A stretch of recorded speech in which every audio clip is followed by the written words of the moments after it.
Assalamualaikum, perkenalkan nama saya Melia Anggraini, siswa kelas 12. Di sini saya akan mempresentasikan perkembangan industri farmasi di Indonesia dari zaman penjajahan hingga pada masa pandemi.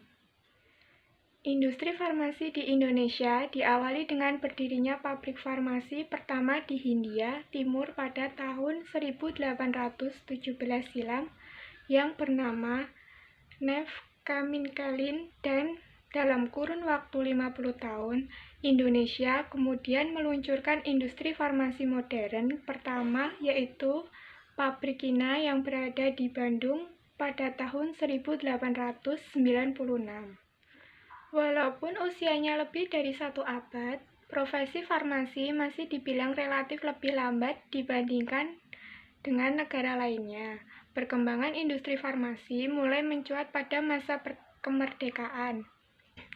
Tenaga apoteker pada masa penjajahan umumnya berasal dari Denmark, Austria, Jerman, dan Belanda. Dalam perkembangannya, industri farmasi di Indonesia mengalami beberapa periode, yaitu sebagai berikut. Periode pada masa penjajahan. Dalam periode ini bisa dibilang sebagai tonggak sejarah, kefarmasian di Indonesia pada umumnya diawali dengan pendidikan asisten apoteker semasa pemerintahan Hindia Belanda. Periode setelah kemerdekaan. Setelah dijajah lebih dari 3,5 abad, industri farmasi mulai berkembang setelah kemerdekaan. Periode setelah Perang Kemerdekaan sampai dengan tahun 1958, jumlah tenaga asisten apoteker mulai bertambah jumlah yang relatif lebih besar. Di tahun ini, jumlah apoteker mengalami peningkatan yang sangat luar biasa. Apoteker Indonesia juga bukan hanya berasal dari pendidikan dalam negeri saja, tetapi juga di luar negeri. Periode pada tahun 1958 hingga 1967. Di tahun ini merupakan salah satu tahun yang cukup signifikan di mana perkembangan industri farmasi mengalami satu peningkatan karena dikeluarkannya Undang-Undang Penanaman Modal Asing (PMA) pada tahun 1967 dan Undang-Undang Penanaman Modal Dalam Negeri yang bisa disingkat PMDN pada tahun 1968 yang mendorong perkembangan industri farmasi Indonesia hingga saat ini. Industri farmasi di Indonesia merupakan salah satu industri yang berkembang cukup pesat dengan pasar yang terus berkembang dan merupakan pasar farmasi terbesar di kawasan ASEAN.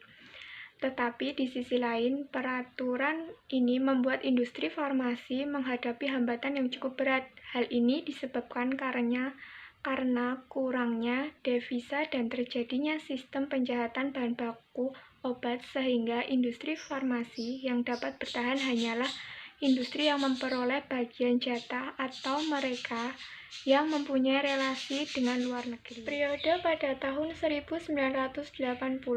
Melihat keterpurukan yang terjadi dalam industri farmasi, pemerintah mengeluarkan Peraturan Nomor 25 Tahun 1980 tentang perubahan atas PP Nomor 26 tentang apotek. Peraturan Pemerintah Nomor 51 Tahun 2009 tentang pekerjaan kefarmasian.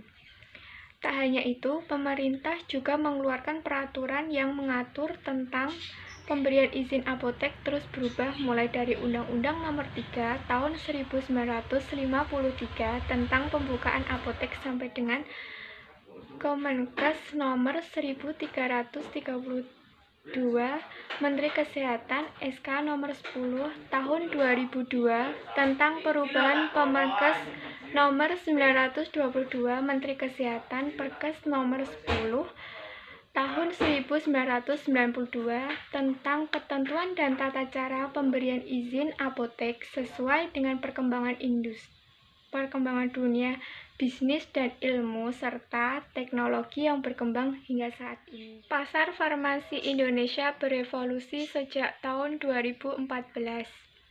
bahwa sejak tahun 2014 lalu, pasar farmasi Indonesia secara signifikan berevolusi. Hal ini dikarenakan pemerintah meluncurkan Jaminan Kesehatan Nasional yang bisa disingkat JKN. JKN sebenarnya dinilai cukup mengganggu industri farmasi.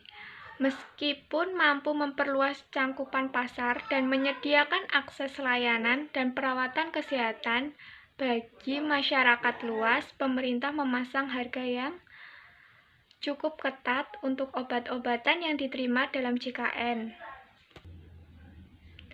Obat-obatan ini kemudian disediakan secara gratis untuk warga negara yang memenuhi syarat saat berobat. Perkembangan industri farmasi pada saat pandemi. Seperti yang kita ketahui, wabah COVID-19 sudah menyebar semenjak awal bulan Maret yang lalu. Hal ini tak hanya berefek pada industri farmasi di Indonesia. Sebagai pasar farmasi terbesar di Asia Tenggara, menurut Fitch Solutions, Indonesia diperkirakan akan menjadi negara dengan pertumbuhan sektor farmasi yang tercepat di kawasan Asia Tenggara selama beberapa dekade ke depan. Namun, dilansir dari Oxford Business Group atau bisa disingkat OBG, akibat pandemi virus corona, Indonesia dinilai perlu meningkatkan kapasitas produksi farmasi untuk memenuhi kebutuhan dalam negeri yang mendesak, tujuannya agar dapat melindungi negara. Dalam kondisi saat ini, perusahaan farmasi yang mampu bertahan di tengah gangguan pasar akibat wabah COVID-19 adalah memiliki portofolio terdiversifikasi. Perubahan ini umumnya tidak hanya bergantung pada produksi obat-obatan tertentu yang digunakan untuk penyakit langka maupun non-kritis.